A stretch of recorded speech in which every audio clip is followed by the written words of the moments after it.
Good morning. At the very outset, I find it to be my proud privilege to addressing a second huge group of Rotarians in a span of 3 months. On 2nd of February, I addressed the Rotarians in Goa, Madgaon, on the very same subject. In this world, where we have 6 billion mobiles, in a population of around 7 billion, around 4 billion people around the globe remain untouched. Correct, in a world of 7 billion people, we have 6 billion mobiles, and still 4 billion people are unreached. So you can try unraveling this story till the time I finish my lecture. So communication at best can be an enabler. It cannot be a provider. So this is the world in which we live in. Unreached have remained unreached since times immemorial. But why it is today that we are talking about the unreached? Gained independence, India becomes a welfare state. And in a welfare state, the state intends to uplift, to help, protect, and leverage the whole society to a level which is acceptable to global national standards of human existence, as in the year 2013 or 14, as the case may be. So India becomes a welfare state, and welfare of all its citizens becomes a state function. With the development becoming a buzzword, keep moving it, please. Correct. So development becomes a buzzword. And what does development mean? We have been talking about silos of development. India today primarily is a developed country. If we talk about Maharashtra, Gujarat, Karnataka, Tamil Nadu, and the National Capital Territory, our total development, our growth rate is much beyond than some of the South Asian countries or Southeast Asian countries. But when we come to other parts of India, those parts remain undeveloped. Correct. So today we have reached a stage wherein the government takes an over-encompassing role of social development, poverty elevation, and welfare of its citizens. This domain generally is understood by the NGOs as their own core competency and their own specialization. But the total impact which they make to the social sector is quite minimal. So understanding the whole issue in the right perspective, and that welfare of the unprivileged, underprivileged, or the outreached is something more than providing blankets, something more than blood donation camps, something more than SOS villages. It is a whole gamut which needs momentous support, exercise, expertise, and above and beyond all. What do you think is the most important thing in social service sector? Can anybody tell me? Not the people who are unprivileged, the people who are working in the social service sector. One single trait which you need in the social service sector is attitude. If you don't have an attitude of social service, then you will never be able to work in the social service sector. You might be working for the government, you might be working for an NGO, you might be in a charitable institution, you might be in a philanthropic institution, but if you don't have a social service attitude, you be best rest assured that you will not deliver. You will be the gloss on the brochures which we see of organizations who are supposedly delivering goods and services to the unprivileged. There are other charitable institutions also which work in this domain. Who are these unreached? Who are these unreached? Can anybody tell me? Huh? A person who is not reasonably educated to handle the situation with 2013 throws on his face, is he unreached or reached?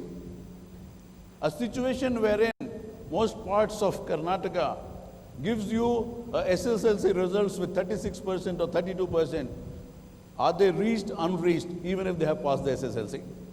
Correct. The issue is that the developed status where the globalized economy, globalized connectivity, and the globalized living has brought us to, whether we are matching up to those requirements or we are not matching to those requirements. So this is where we are. It is better to tell you the structure of what I'll be talking about. It's better you know the way I'm progressing rather than keeping you in the dark. So primarily, who are the unreached, types of unreached, what all is to be reached? We know the unreached, but what should reach them? You have a child, you want to make him the Prime Minister of India. Correct. But how do you go about it? And might be he doesn't end up even as a corporator. So the problem is partially with the child and primarily with you, where you know how to dream, but you don't know how to execute your dream. We go by which agencies? Rotary certainly is one of them. There is no denying that fact, and they have been doing human service for many years. Next. Welfare state. So the concept which I throw up today is that the biggest social service organization in this country is the Indian Union, the Indian state, and all the provinces who are taking care of the unprivileged, underprivileged, unnourished, and undernourished. And then who fills the void? There are peripheral areas, there are ancillary areas, there are mainstream areas which have not been touched upon by the depth, by the intensity, and by the coverage of the government agencies for wide and varied reasons. It is not my defense here, or I am not standing in defense of the government, but the point is, I'll give you a status report as to where we are, and how we move ahead. And then the NGOs, the charitable organizations,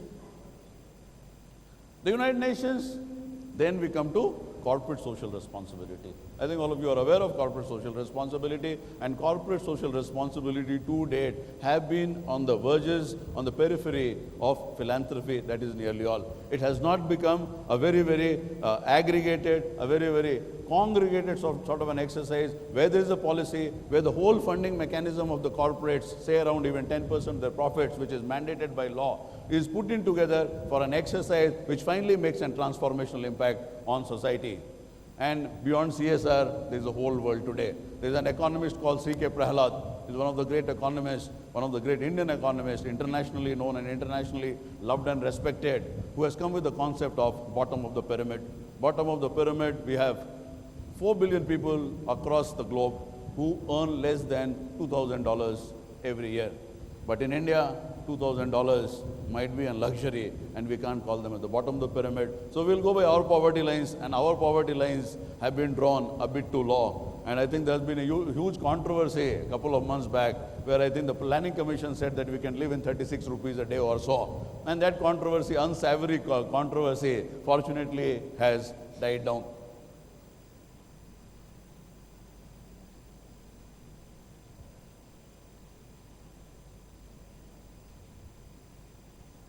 Correct. So I presume everybody knows what is unreached. Can anybody explain what is unreached? You see a poor, you know he is poor. And you will never be able to help a poor whom superficially you can't make out. But unfortunately, 70-80% of the poor in whatever variety or means, might be health or education or whatever, superficially you can't make out. If you talk about the health conditions of the Indians, and if you compare with the standards in France or Italy or whatever country you talk about, I think lot many of them would fall in that inverted commas poor category. So there is something, there is the internationally accepted parameters.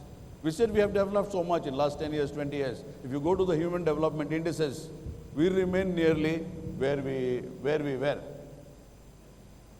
So the unreached are primarily on, we understand, as an economic concept. It is with economic concept, it is a social concept. And how social and economic concepts, they merge into each other, synergize into each other, or exist parallelly, feeding into each other. I think all of us are pretty conversant with that. You have political, you have geographic. There will be issues reaching with the unreached in the northeastern sector, in, say, Jammu and Kashmir, for longer number of years than what you will be doing on the mainland Indian state. Geography issues are there, health and education. I would reiterate again and again through this presentation or the lecture that health and education are primary to the existence of a human being, and if any of these two issues are hit, even if you are economically very sound, it means very little to you and might be you are the poorest. So investment and health and education are only two sectors which does not go waste, and any other investment of any other kind would certainly go waste today or tomorrow. So beyond this, whatever we described as the parameters of the unreached, we also have gender and age. So gender becomes a very important issue for reasons that a particular gender is not in a position in most of the areas to take care of its security. And if you are not able to take care of security, then health and education, that also becomes an issue. And with the health and education, the main issue is not the availability or the capability of the family to access that level of education or health, but the issue is, which comes as the next slide. So this is the issue. The issue is of attitude. We have been talking about the police machinery. We have been talking about the governmental machinery. Fortunately, in defense of the government, I'll certainly speak one line, and that is that 86% of the rapes, it happens in confines which are private in nature, and 91 by relatives, acquaintances, or people who are very well known. So it's only 9% which comes into the public domain. There is no denying the fact that we have an indefensible position as far as those 9% is concerned. But certainly 91% of whatever is happening, the society, the family, the mindsets, the attitude, they are in a completely indefensible situation. And without taking names, there are people who are known as civil society leaders. The people who are supposed to lead, to integrate the society, to provide a direction to the society. And that particular strength has to come behind the people who are actually executing it. No police force in the world can change mindsets, can they? They cannot. No mindsets can change on their own. Human beings are status quoist in nature. Kemal Atatürk, Turkey, he became the head of Turkey. How? On a very communal or very religious vote. And having become the president of that country, he said it is a secular country. You might as well take it. Okay, T.N. Session became chief election commissioner. It's the same process as every other chief election commissioner. But the day he became, he decided, look man, I'll change the election process in this country, and he did. So this is where we are, whether we have clarity of thought, clarity of expression, and clarity in execution. Thought, speech, and action. Unfortunately, most of us talk in a language which the other guy is not able to understand. Most of us talk in a language where other guy is not convinced of the fact that you are genuine or not. 99% of the speakers, we find they lack any amount of being genuine. Correct. Now, why should we reach them? In 2013, we are talking about reaching out to the unreached. They have been on the periphery of human existence since times immemorial. Our caste system provides for untouchables, for SC/STs. It provides for people who live outside the villages. But why today? We are so concerned. Correct. So, primarily because India is a welfare state, primarily we have reached a stage in human development where we cannot differentiate between human beings. Every single human being on the face of the earth is as good or as bad, as important, as unimportant, as useful to the world, or as useless to the world as I am. So that is the parameter on which we work. And human indices are equally applicable to the paupers and to the prime ministers or presidents across the globe. NGOs, seeing this whole arena, they thought they should also contribute.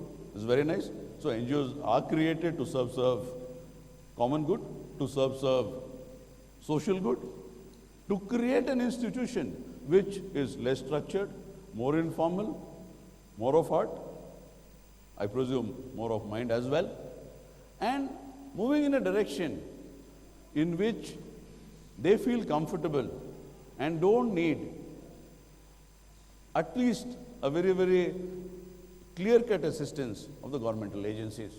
I call them as the non-state actors, correct? And then business entities to fulfill their social responsibility. If somebody says that my only job is profit maximization and I have come to Chitradurga responsibilities, they also have to fulfill the social need, presumably the social need. We have a Tata Cancer Institute, we have Birla Institute of Technology and Science, and there are lot many institutions in this country which has come out of corporate philanthropy. Whether by choice or under pressure, that is a big question mark. And large number of other social organizations, inclusive of religious ones, have jumped onto the social bandwagon. So whatever becomes the acceptable theory of the day, most people want to jump on that particular bandwagon, not to be left out. Yes? Could you?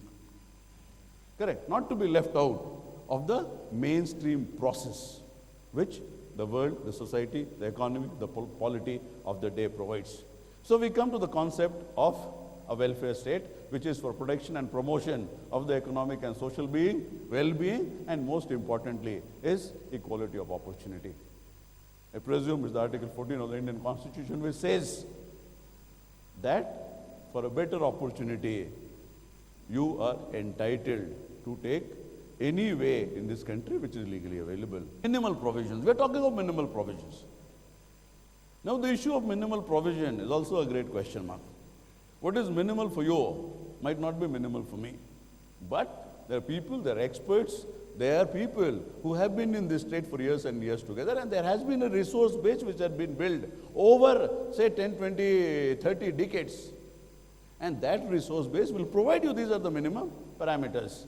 Having yellow fever, having brain fever, having malaria of a kind which cannot be treated, certainly will be the minimal of the requirement which is required to have a decent health condition. Next. So this is where we are. The government is the biggest social service organization. As per the economic survey, 2010, 2011, 25% of all money used, it goes on the social service sector. And this total money comes to 5,22,492 crores. So this is the quantum of money which is going into the social service sector. And if we combine the total quantum of money which goes through the NGOs or any other national, international organization in this country for social service, which will not be even peanuts if we compare to this. Added to that, nearly 52,000 crores of the Government of India funding goes through the NGOs for the same purpose. Next. So this is where we are. It comes to $115 billion, and by any stretch of imagination, $115 billion is not a small amount of money. And education accounts for 45%, health for 19%. It is open question for all of you that 45% of money which goes in the name of education is providing the right results or not. Whether the cost-benefit analysis is working in favor of the unprivileged or the underprivileged or the unreached. Because once you invest the money, the impact should be felt. And if the impact is not being felt, which are the agencies, which are the people, the facilitators who are not fulfilling their task? Because money primarily cannot deliver goods in the social service sector, which all of us know. This money can be spent more efficiently. This is an important question, but it's not been addressed generally. It's not only that the quantum of money is huge, it is equally important that that money is doubling every 4 years. So what it was in 2010-11 might be in 2015-16, instead of 5,22,000 crores, it might come to 10,50,000 crores, a huge amount of money. And I am convinced of the fact that if it is used in a productive manner, if we have a policy and if we have a system of execution, I think it will yield much better results than what it is yielding today. So the government poverty elevation programs start with the great IRDP, which all of us know, moving on to Mahatma Gandhi Narega. Correct. So this is where we are, from IRDP to Mahatma Gandhi Narega. It has been a household name in the whole of Indian countryside. Bangalore might not know, Mumbai might not know, Delhi might not know, but certainly Bangalore, Mumbai and Delhi are not only, they are not the only India. There is India much beyond that, and for the rest of the country, these two programs have added a totally new dimension, and might be the Mahatma Gandhi Narega has been the most, with all its limitation, might be is the most successful soap poverty elevation program across the globe. So here we are, it provides you a mandatory of 100 working days in a calendar year, which itself is great, And there cannot be a more revolutionary social service program. The public distribution scheme, all of you are aware of, and it has been our mainstay from the times of PL 480. So the grains used to come from US or whichever country. I was pretty young at that point in time. But that's sort of a mechanism by which it is the government's responsibility to get the food grains and basic medical facilities and reach out to every single individual on the face of this country has been our stated objective and has been our practical objective, which we have done since 1947. Next.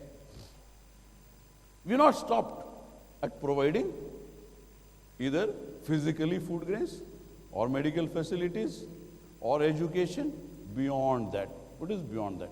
So once you have these basic amenities, what you look for, and more so we use the same language when you talk about women. So it's empowerment. So beyond that, it is empowerment. Correct. So social and economic well-being, and we should empower women, we should empower SCs, we should empower STs, and we should empower the other backward classes and anybody who is unreached, who is unprivileged, who by way of destiny, by way of location, by way of fate or whatever, has not been at a level where most of us are. Political empowerment in India at this level started by the 73rd Amendment of the Indian Constitution, and today I think we have 1.2 million women representatives across the country. But the catch is, it has not been able to create leaders across, women leaders across the Indian rural landscape. Next. Correct. So we have done all these things, but have we been able to reach who we are supposed to? Have we? Correct. We have made commendable amount of progress. What the Indian landscape was when I was growing up and what it is today, I think it is completely transformational in nature. Nonetheless, we have not been able to reach large groups of people with the benchmark goods and services. Benchmark means what is the international parameter? What is the globally benchmark parameter? What is the definition of poverty? Say if it is 2200 calories in rural India, are we able to provide 2200 calories to every single unprivileged, underprivileged person in rural India? We are not able to. And if we go by the real facts and figures, might be people who don't look unprivileged, even they are not having 2200 calories a day. So this is where we are. Human development indices, we are still amongst the lowest on the face of this earth. So we have a India, which is India, and what they technically call, or by way of some amount of humor or wit. So there is a clear-cut dichotomy between India and Bharat. So Bharat remains where it is, India moves at a globalized pace. Next. So final delivery of lot of programs have been debated upon. So you have a program which is very well thought out, you've got the best economists in the world, you've got best social scientists, you have best of the international organization, national organization, people like Medha Patkar, people, all sorts of people whose integrity and whose commitment to this nation we cannot doubt. But after that, what? So the PDS, we started with the PDS, it was a revolutionary scheme, and from the PDS we have come to electronic direct cash transfer scheme. Why we have come, how we have come, finally brings up to the same issue, that attitude, we are completely deficient. We are not social service enabled attitudinally. So any amount of funding will not help to reach you the level we are supposed to. And any amount of mindset change cannot happen unless it happens in your homes. So that is where the problem is, that is where where the problem starts, and that is where people face the maximum consequences of that problem, not realizing that they are the people who have initiated that problem in the first. Next. So here we come to Rotary International or variants of Rotary International in this country and across the globe. What are these organizations? They are a voluntary, non-state. State has nothing to do, non-profit. You people don't make money. Correct. You collect funds, you organize functions, you call people like me, but you don't make profits. Correct? Okay. Non-religious and non-military. Correct. So this is what a voluntary organization is. This is what a non-governmental organization is. In India, we call it the NGO for reasons better known to them.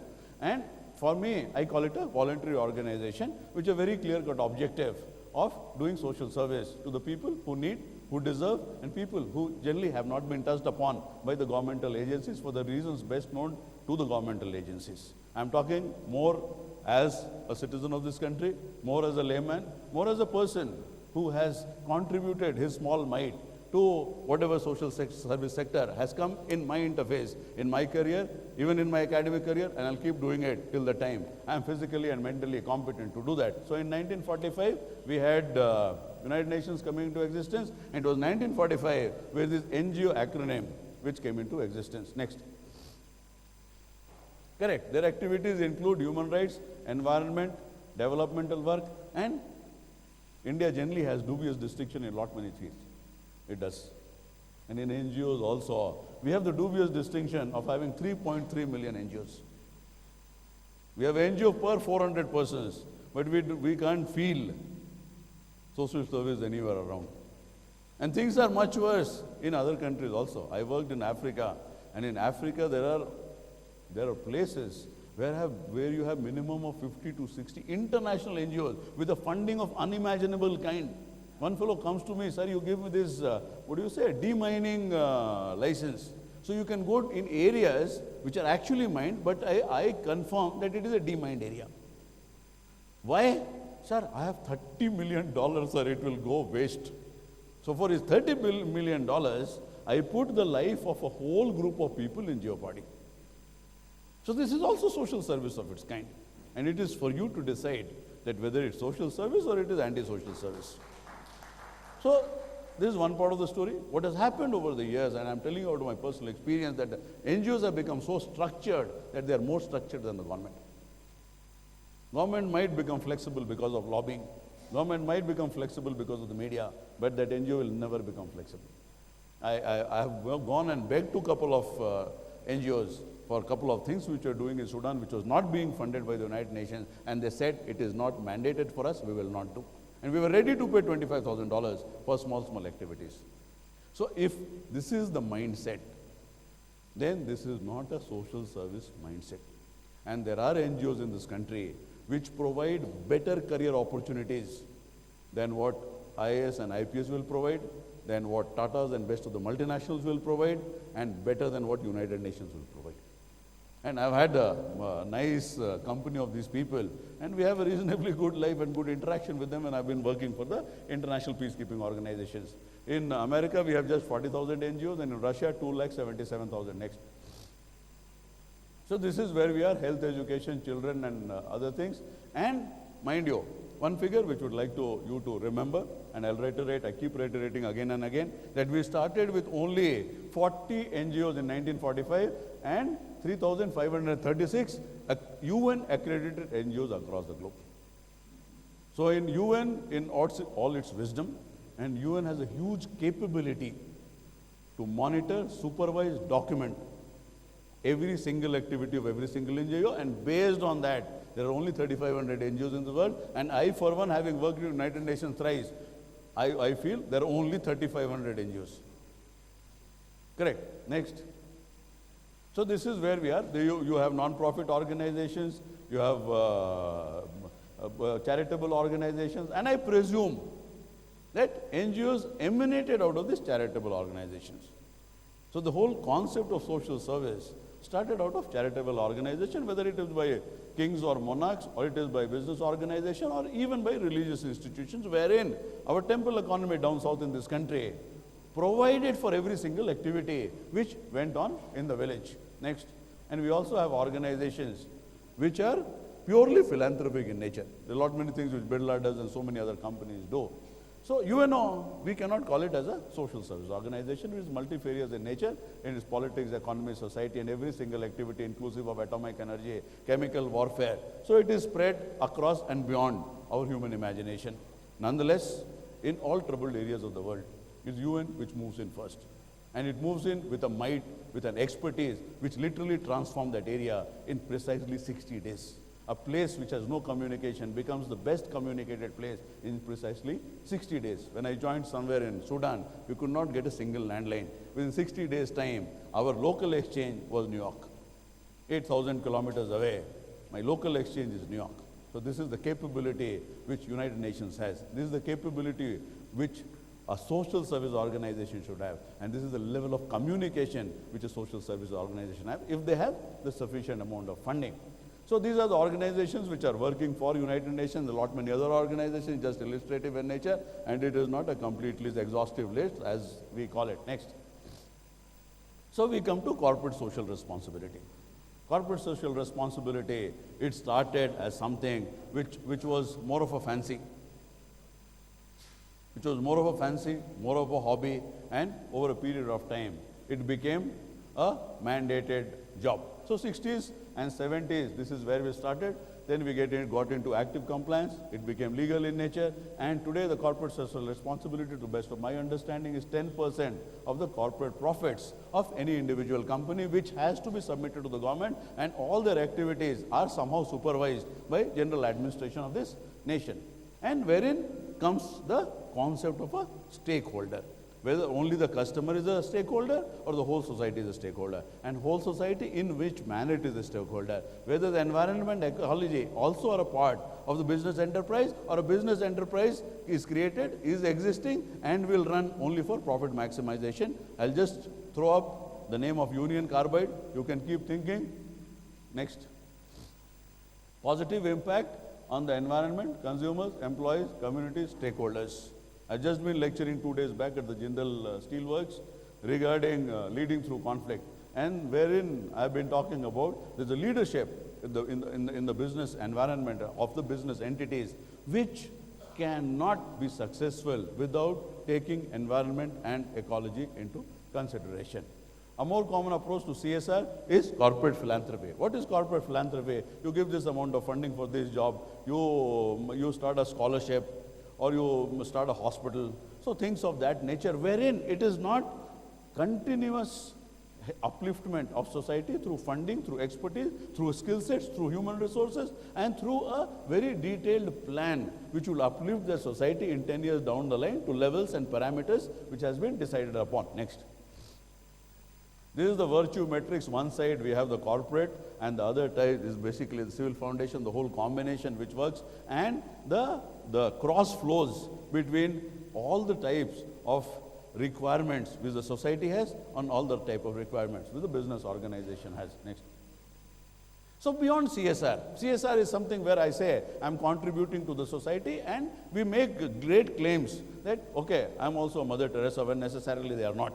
Correct. So that is the issue. Okay, if we forget corporate social responsibility, and as corporate social responsibility, to best of my understanding, if we are contributing, the government is contributing 5,22,000 crores, might be the whole corporate social responsibility will not come to even a couple of thousand of crores. So this is where we stand in the overall perspective of how social development and social service are happening in the country. Beyond that, there's some concept which we call to do business with the poor profitably. And this is one thing which will sustain, because business motive is also there and the poor are also being served. The concepts, the models which we have to bring into operation will be radically different from the business models which we are working on today. So willingness of the big MNCs to enter and invest in world's poorest market and stimulate commerce and development. Correct. Can radically improve lives of billions of people.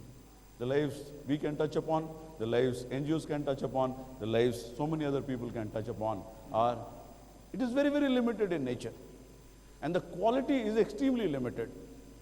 If you can tell me by way of technology, what has been the biggest achievement by which we have been able to reach the life of the unreached and help leverage them to a higher level? Can you tell me what technology, which technology is doing that? To me, The biggest service which has been done to the poor in last 10, 20 years is mobile telephony. And you will never call it that it is a part of your social service initiative. But today you go to one tea shop fellow, you go to a mason, you go to a petty worker, everybody has a mobile. And the way their businesses have been transformed because of mobile is unimaginable, which none of the NGOs, no government, nobody has been able to do so far. Correct. Prosperity can come to these regions through direct and sustained the involvement of MNCs. Correct. So 65% of the world's poor, so they are less than $2,000 and they are known proverbially as the bottom of the pyramid. This bottom of the pyramid has been, this jargon comes from C.K. Prahalad, a great economist, and they have, if I ask you, do the poor have no money to spend on goods and services? Do they have money to spend or don't they have? Huh? They have. Okay. If they have, then I think I'm going in the right direction. So issues of corruption, infrastructure and red tape bottlenecks have created bigger issues for the poor than their real issues. Okay. Move ahead. So individual incomes are low. For a business, what is required? For a business, what you require is a market. Correct. Market can be big or small by way of individuals. Their purchasing power can be big or small. But if the aggregation is a huge market, as it happened in the case of mobile telephony, it should happen in any goods and services. So individually, I can spend $10 a month. But in an aggregation, if the country's demand of the poor is $5 billion, I think it is a big, big, big business. So this is where we are. Bangladesh Grameen Telecom, it's a great example where small amounts of money are spent by individuals, but finally it aggregates into a huge quantum of purchasing power and market. And what Muhammad Yunus did to the poor of Bangladesh, I think if it tried and if it is replicated in most part of the world, it will completely revolutionize how the unreached have been living. There are 42 families, they are below the poverty line in Bangladesh, only that they together cannot spend $27. $27. From that concept started the Grameen. And today Grameen is worth $2.5 billion. So this is where we are. Is ideas which run the world. It's not human beings. It's the ideas who run the world. And beyond ideas is your capability to execute. So your attitude, your idea, and your capability to execute. I'm in a bad habit of bringing management here, there, everywhere, wherever I get a chance, and I'll keep doing it because it helps. Next.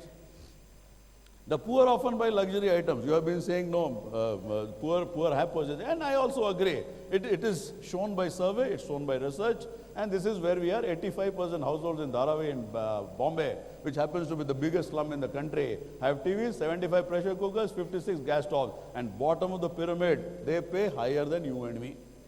Correct. I belong to the middle class. I don't know how many of you belong to the middle class, but they pay, the lower class pays much more. They pay 100 times more for water. Next. Food 20 times more. Rate of interest 10 to 15% per day. Is anybody ready to pay in this whole crowd? They pay. So you see their strength. And an annual interest rate of 2,000%. It can go to 2,000%. So this is the informal economy which is making their life miserable. And if that informal economy is broken down and we bring in regular economy, we bring in regular companies, we bring in regular multinationals, their life, even at the present level of purchasing power, will improve considerably. Next. Even this revolutionary microfinance, they charge 40 to 70%, which is much way beyond what we pay for our loans. Correct. So cities are densely populated. It can be catered to 1,300 largest cities in the world.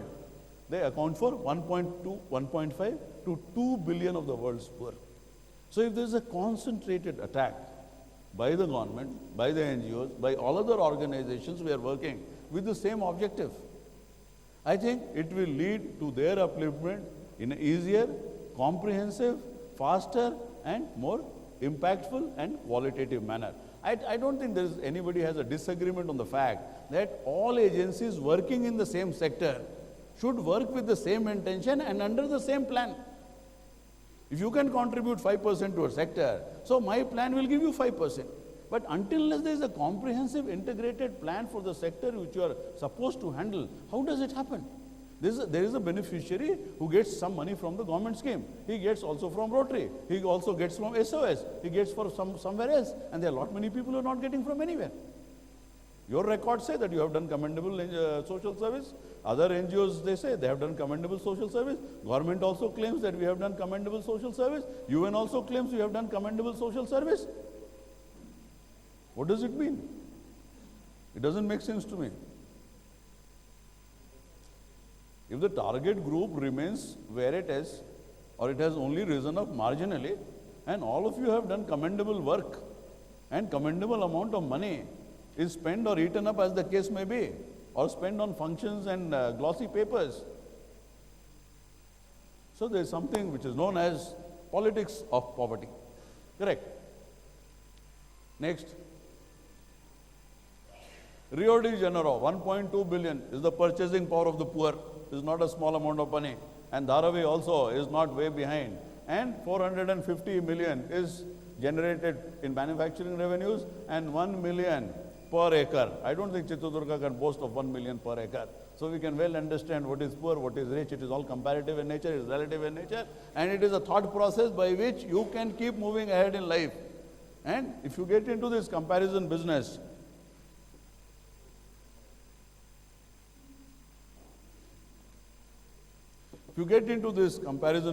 without strict scientific and objective parameters, we will tend to lose sight of what we intend to achieve. That's the only learning which I want you people to have in your mind. In this whole lecture, if you accept only one single fact, that you need a social service attitude to do something for the unreached.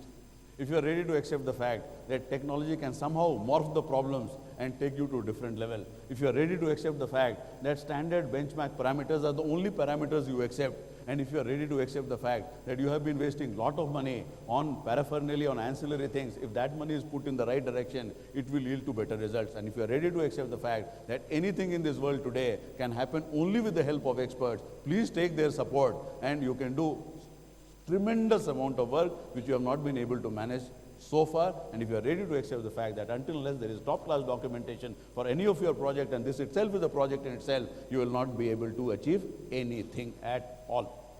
Next, 60% of India's GDP rural areas, critical barrier. Critical barrier is what we have created, either as a capitalist, either as an NGO, either as a government. And that is the distribution access. We don't have a distribution access where we have an interface with people who cannot go for 100, 200,000 kilometers to get their goods and services. And new information technology, fortunately, is breaking all these barriers. So it will be a final goodbye to intermediaries, is already happening, and people are in direct touch for whatever goods and services which they expect of whatever agency. So clearly, poor communities are ready to adopt new technologies. See, you can't ask somebody, you adopt something, you transform your life without delivering anything. You say this technology is fine, but how is it fine? They are ready to accept a technology if it improves their economic opportunities and their quality of life. A poor man is not ready to accept a technology for the heck of it. I have a BlackBerry today, tomorrow I buy iPhone 4, 5, 6, 10, anything. I am as illiterate as that poor man because I am not able to use even 10% of the features of that phone. But you have money to waste, you have money to spare, and you don't understand the value of money. That is where we precisely are in this country today. With the types of mobiles, with the types of cameras, with the type of handycams we have in the country, the total output of pictures, of the videos, and the quality of phone and the quality of business which is transacted in this country is abysmally low, it is shameful. Next. So we have a choice. It is between microfinance and money lenders. Microfinance charges 50% and money lender charges 2000%. The choice is yours. MNCs will have to work on a concept which is known as acceptable return on investment. It is not like the Microsoft company where you get 86% profit. That is not going to happen. You have to go in for an acceptable return on investment. It might be 5%, 3%, 6%, 10%, and which has to be compensated cross. It will be a cross compensation. In the same in the government, which we have a cross subsidy. We gain somewhere, we lose somewhere. Where we lose, we are clear about it that we are lose and we want to lose. Because we want, it is basically a social enterprise, it is a social motive, it is a social objective. And these MNCs or whichever company will certainly outbid goods and services in quality, and it will be a better sustainable model. An informal economy can never be a sustainable model. Next. So there are already a couple of companies which have worked and they have been successful. So that is where we are. We have three benefits out of it. One is a new source of revenue growth, greater efficiency and access to innovation. We have a couple of examples. That is the Citibank Suvidha, which has, I think, their minimum deposit is just $25. And with that, they have enlisted 150,000 customers in Bangalore in a year itself. Hindustan Lever is running a company, a business portfolio in this area worth $2.6 billion in India with zero initial capital. Next. And we have many other examples. ITC is doing a great business with kiosk, and there is e-Chopal, which is providing information to the farmers and connecting it to the markets. Next. E-commerce. But the biggest issue with the multinationals and the Indian companies is their mindset. They are not ready to accept the fact that this can be a profitable sector. Might be there are a couple of people who understand this can be a profitable sector, but it is a difficult sector. And the businesses of today don't want to get into difficult sectors. They want to get into comfortable, convenient sectors where their standard business model work and where they have a capability to generate profits of the type they want and under the conditions which they want.